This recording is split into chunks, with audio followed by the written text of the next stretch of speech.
It's the Vitamin Energy Warchant wrap. Don't hold it against Vitamin Energy, what we just witnessed here today. Vitamin Energy won 19 straight games before this, so it's definitely not their fault. It's definitely not them. No. VitaminEnergy.com is the website. You can go. They have Warchant BOGO is the promo code. You get 2 for the price of 1, so check that out. Yeah. This was ridiculous, this football game. Just because I think Florida State did so many things to cost them the game. I mean, obviously Georgia Tech deserves credit for winning this game.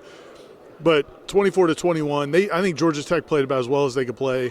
I thought Florida State played poorly in a lot of different ways, man. They missed opportunities trying to scoop a fumble in traffic instead of just falling on it.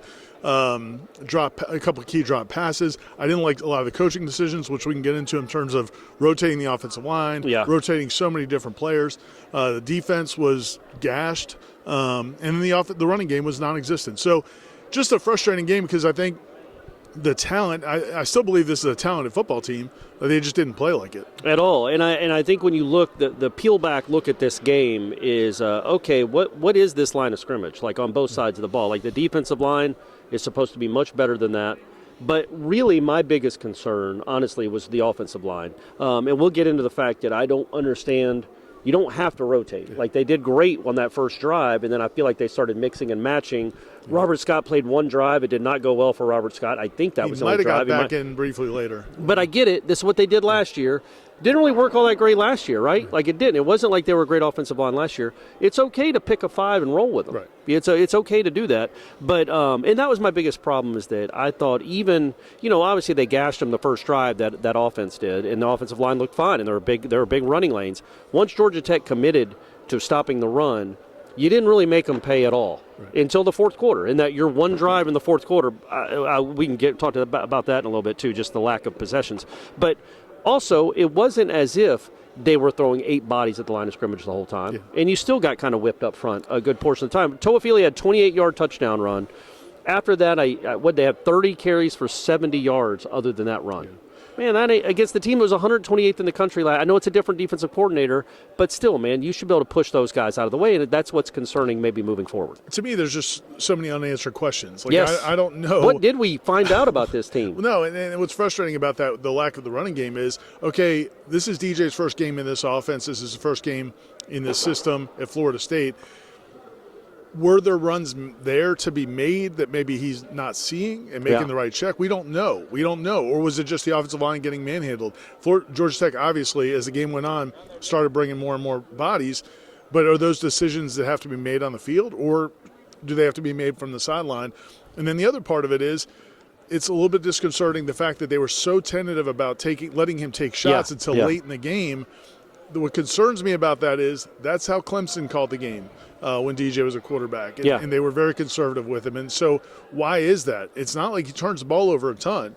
And I just think, and Mike Norvell spoke in the post-game press conference, and he said, we're going to have to find ways to be more explosive. Well, man, it's not going to have – if you're not going to take shots, you're not going to be able to move the football. Yeah, and it was almost out of desperation. It was desperation. Their 2 biggest pass plays to wide receivers were a 4th down throw to Ja'Kai and a 4th down throw to Malik. One after an inside run on 3rd and 8 or 3rd and 9. Yeah, which I'm sure is a check at the line. I don't think Norvell is calling that necessarily, but you check out of it then or something. Like something clearly wasn't correct. But, yeah, so they had their 2 biggest plays to wide receivers. Ja'Kai made a really great catch on the sideline that they didn't end up taking advantage of. But were the 4th down throw to Ja'Kai and the 4th down throw to Malik. Out of desperation because there was nowhere else to go with the ball. I have to throw in the middle of the field. I have to take a chance. It's almost, I don't know if it's the play calling or if it's the quarterback where it's like, okay, I've got to make the decision. I've got to rip it here. Otherwise, we turn it over on downs, and that's when that's 2 of his best throws and 2 of his best decisions. So moving forward, I don't know, man. Like, do you just let it loose a little bit? Well, it's just such a head scratcher because I had a friend of mine text me during the game. He's like, hey, man, do they throw it past the line of scrimmage in games and in practice? And it's like, yeah, they do. I promise they do. We see them throw the ball all the time. We've seen. But do you think that's Norvell or that's a quarterback being a little tentative? It's very difficult to know because we have such a small sample size. So to me, it's like that's the great mystery. No, I don't think Mike Norvell forgot how to call an offensive game plan. But also we've seen DJ throw the ball down the field. He did it last year at Oregon State. So it's just all very confusing and very frustrating because, again, I think that's a game. Georgia Tech deserves all the credit. I'm not trying to like run them down. Sounds like you are. But sounds like you got no love for the Jackets. But man, you just look at for player. I think Florida State's a much better football team. They just play poorly in a bunch of different ways. Defensively, again, it's not the total. Georgia Tech's got a great running game, and Mike Norvell said that after the game. Look, Georgia Tech was first in the conference in rushing offense last year. Yeah, that's right, fine. But the problem is you're supposed to have a bunch of first round, second round, third round defensive players on that defensive front, and they just held the ball and held the ball and held the ball and held the ball. The time possession didn't end up being totally out of whack, but you couldn't get off the field. You couldn't get a stop when you needed it to take control of the game. And then your offense didn't help by even its lone drive in the second half that scored was a, 11-play, 8-minute drive or something. It was an 8-minute drive, 8.5-minute drive. Yeah, because they scored on the first play of the fourth quarter. Yeah. Florida State scored, and then Georgia Tech got the ball back with like 6.5 left. So it was an 8.5-minute drive. That doesn't – it's great that you scored, but that doesn't help anything either that you're taking so much time. But, yeah, I would say when they go back and look at the film, and obviously they know much more about football than we do, how much of that is the defensive line getting pushed around, or did the defensive line do kind of okay and the linebackers weren't where they're supposed to be? Because it's symbiotic, right? Like they work together. How bad were the linebackers? How average were the linebackers? Maybe bad's too strong. Or how bad or average was the defensive line? The defensive line certainly wasn't dominant. It wasn't great. It also was going up against a good offensive line. That's one of the better offensive lines it's going to face. That's one of the better running attacks it's going to face. So that's why I'm not ready to hit the panic button on the front four, or really the front seven for that matter, because that is a tough offense, especially to open a season in a pit of despair like Aviva Stadium, man. It's tough to win on the road, gang. But I do think that what I worry about, what I'm more concerned with after this game, because the advantage you were supposed to have in this game was your offensive line versus a horrible rush defense. Right.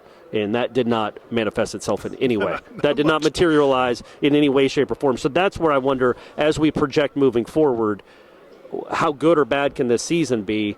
That's what has me more concerned than the defense, even though the defense was certainly not anything special at all. Yeah, and that's what I said. I don't know that we'll get the answers until we get more information, more games played, because it's hard to know, was it just, are the run checks not being made correctly? Yes, correct. Or is it, just not being able to physically move people? I have a hard time believing they just physically couldn't move people. And then on defense, a lot of the times it wasn't getting blown off the ball. It was getting in the wrong position and just getting their aggressiveness used against them. I thought Georgia Tech's blocking scheme is really smart. They had a lot of good plays where they end up getting the edge player kind of sealed off and then they get outside. And it's not always for huge plays, but just extending those drives. And Haynes King's a really good quarterback, and he's perfect for that offense. He's certainly good. He's not really good. He's not a really good passer, but I think in that offense he's a really good quarterback. He's good for it. And I was going to say, though, as you talked about the little things, that's what this season is going to be, man. If they don't win those type of situations, you talk about a bad mistake or a mistake that cost you details. Yeah, not picking up the fumble, because on the very next play he completes a great throw, by the way. But after that fumble that they didn't recover, that makes it 3rd and 12, he completes a 15-yard pass as he's getting hit by Patrick Payton and Marvin Jones. It's a great throw. It's a great play. But you should have had the ball. Yeah. That's what it's going to come down to in so many of these games, because you are not clearly you are not going to be a dominant football team. And I think you are going to play a lot of close games in the fourth quarter, a lot of close games, and you've got to make those plays when they matter the most. What's really confusing to me also, again. You are confused. I am, man. I'm perplexed by that whole turn of events. And it's not just that they lost. This, I thought going into the season, I thought this was a team that would probably go about 10-2, but could lose up to 5 games. And this was one of the games I thought they could lose. I thought this was a tough spot for them because Georgia Tech had all that continuity and Florida State was bringing in so many new players. What's surprising to me is you brought in all these transfers that I think they were excited about, we've been excited about. We've seen make plays in practice. We've seen their athletic ability and didn't get a lot out of those guys. And Marvin Jones Jr. and Sione Lolohea and some of those guys, they have played a lot of football, maybe not at the level they need to be at Florida State. But you saw some over pursuing, probably trying too hard. I don't know. It's just, again, it's you would have expected, Earl Little. You brought in Devontae Brown, who played a lot. Jalen Lucas is a guy who made some big plays early, and then we didn't see him for most of the game. It was just a weird game in terms of the impact of those transfers. At the end of the day, I walked away from this game thinking, man, you got to get the ball more to Ja'Kai Douglas and Lawrence Tofili, two guys you had on last year's team. Yeah, maybe Lucas, but yeah, you're right. I also thought again, you've got to just if you're going to be able to run the ball consistently, then you're going to have to make plays through the air, and you're going to have to trust. It's okay to throw a pick every now and again. You know what I mean? If you're taking the shots that you're supposed to take, and I think they will. I think that might be. You could tell even in the fourth quarter, Norvell couldn't quite believe we're not running against this team. Like we're not.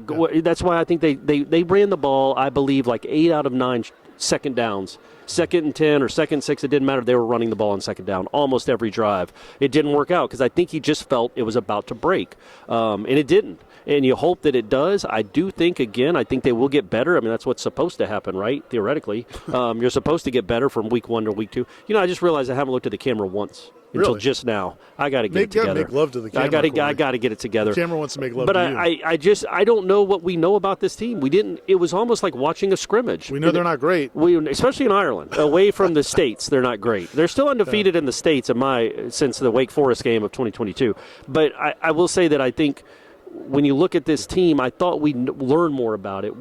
It's such a small sample size because it was such a weird game. Like, we can say Jalen Lucas should have played more, and he should have. They had the ball 7 times. Yeah. They ran like 50-something plays. Like, that's my point, though. As this game becomes more and more like the NFL, where every team gets 7 or 8 or 9 possessions, you've got to be better in the little details, and you've got to convert third downs. Well, and I think it speaks to, and you don't know going into a game how it's going to manifest itself. You kind of probably had a good idea against a running team, and if you're going to run the ball, that you're not going to get a ton of possessions. Right. But that's where that rotating of players seems silly in hindsight because, you only got 50-something snaps. Right. You got 7 drives. And so if you only got 50-something snaps, you had so many guys on the field for 15 or 20 snaps that you're not your best players. And also, we like this coaching staff. Clearly, they've been great for business. But that's our number one objective when we're talking to you. I think Cam Davis is going to play a good bit this year. That was a tough spot. Why is he in that game right there? He drops a pass. I think you're going down to score another touchdown. Yeah, it's easily going to be a first down. It might be a touchdown if that's Lawrence Toafili again. Why are you getting literally your 4th-string running back a touch 10 minutes into the season? As you're going to play 110 plays, that when you end up playing, that's a drop that cost them a drive that ended up hurting them. Now, again, the game is not on Cam Davis. No. And I come away from the game thinking he's going to be better than maybe I haven't thought. I mean, he had a couple of really nice runs. That kid's going to be able – and that lead block he had. Yeah, he's physical, man. He runs with a different burst. I get why they want him on the field. I just don't know if maybe in an 8-7 game in the first half that you're looking to spell guys. But also in going back to that second drive when you rotate these offensive linemen in, you also – again, I'm not saying you didn't take the opponent seriously enough, but you don't need to do that. Yes, you have that depth and you want to keep guys happy, but this isn't basketball where you're just rotating guys in. It would be good to – anyway, we can just sit here and pick all the nits. There's plenty of nits to pick. That's not what we do. That's what we not – we got to give a shout-out to Ryan Fitzgerald. Yeah, man, exactly how about right. your boy? 52-yard field goal earlier in the game, then comes back with a 59-yarder right before halftime. I couldn't believe he was even trying it. I was like, why aren't they doing a Hail Mary? Why aren't they throwing a Hail Mary or bringing the freshman? That's why I thought they were going to bring in the freshman, Jake Weinberg, because he's apparently kicked 70-yarders before. Not that I don't think Ryan can kick a 59-yarder, but that's got to be the extent of it.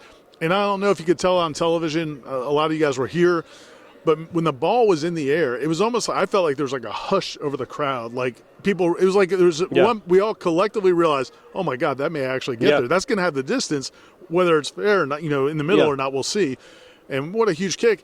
And it was just one of those so many moments in that game where I felt like Florida State could have just had the momentum. They had a chance to really kind of – because that was a big play right at halftime. You kind of take momentum of the game. Well, and then you get to stop the start of the second half. That's why you want to blame the defense, but then it's like, well, the defense got you 2 stops in the second and the third quarter, and you did nothing with it. Yeah. And then you want to blame the offense, and it's like, well, they did score on 4 of the 7 drives. Right. They had the ball 7 times. They scored on 4 of them. Now, I don't know if you call it a scoring drive when you kick a 59-yarder with 1 first down in the drive, but hey, it counts. It's just, again, it was a weird game, but I think you're gonna see a lot of these games where it's gonna be they're all gonna feel like NFL games. I feel like where they all come down to the final 5 minutes. I feel like that's what a lot of this season is gonna be like. I've got one last hot take. Let's do it. And then Aslan's getting the fire. He's hey man, Vitamin Energy is getting their money's worth. I still stand by my comment. I like when they win. these things last like 8 minutes, but when they lose, we'll roll all night. I was on a popular podcast this week called Wake Up Warchant. Okay. Oh yeah. How'd that go? It went really well, and I made a comment to Aslan that I thought this team might be more talented athletically, physically, speed, strength than last year's team. He almost fell out of his chair, but and in hindsight, that seems like a prudent approach. But I still think this team is super talented, man. I do. I think, but here's the thing. I think what we saw today is college football is not about who runs the fastest and moves the most weight. You have to be smart. You have to be physical. You have to be aggressive. Yep. And Georgia Tech was the aggressor in all of those areas. And play the moments well. And they did. I mean, again, I want to say this real quick. Number one, they need to win some games because otherwise – and the offense needs to look better because that's a great thing to say, right? Like, okay, what's this offense been without Jordan Travis? You know what I mean? Yeah, I get it. I'm not. Hey, but I'm just saying, if you don't start clicking, that starts to be like, okay, what's this offense going to look like? I'm not letting you write that. But I know you won't. But like, I mean, again, 7 drives. I just don't like that. I don't like that. I was going to go somewhere with that, and I lost my train of thought. I screwed you up. But you did. But 7 drives is you've got to speed it up. How about that? How about speed it up a little bit if you're the offensive coach? Yeah, and here's the thing. You're not. I don't know, man. I felt like this team. We can go into a million different psychological reasons. Maybe they were tight. Maybe they felt like they had more to lose as the game went on. All I know is when Georgia Tech got that ball with 6 minutes and 33 seconds left, I had no doubt they were. I mean, I had no they doubt. should have let them score quick. How about this though? Honestly. Can I say this? So Florida State had 1 drive in the fourth quarter. They scored with 6.5 minutes left. Georgia Tech was able to run 6.5 minutes off the clock with Florida State using 3 timeouts and a 2-minute warning. This sport's stupid. Right. You should either score, and it's not like they were knocking on the door at the 2-yard line. They were at the 30. They ended up at the 30. So they went, what did they go, 45 yards in 6.5 minutes with 4 timeouts. And Georgia Tech called a timeout, so 5 timeouts. That's dumb. Let's fix this. I don't like that. I don't like the new clock rules, Ira. I don't like the new clock rules. I'm with you. We're going to go drink some Guinness, guys, and then some vitamin energy. We're going to drink the Guinness tonight. Yeah. Then tomorrow we're going to rebound with some vitamin energy. Yep. And get ready for the rest of the season. Hey, one season opening loss doesn't define anything, does it, Ira? Let's hope not. We're gonna come back to the States, and this football team's gonna get Sunday off. Yep, good. Maybe to reflect. Yeah, and they'll come back to Tallahassee, and they've got a game this week. We'll have plenty of coverage at warchant.com that I'm sure you guys are gonna be ready to read. And all the hate watchers, have a good night.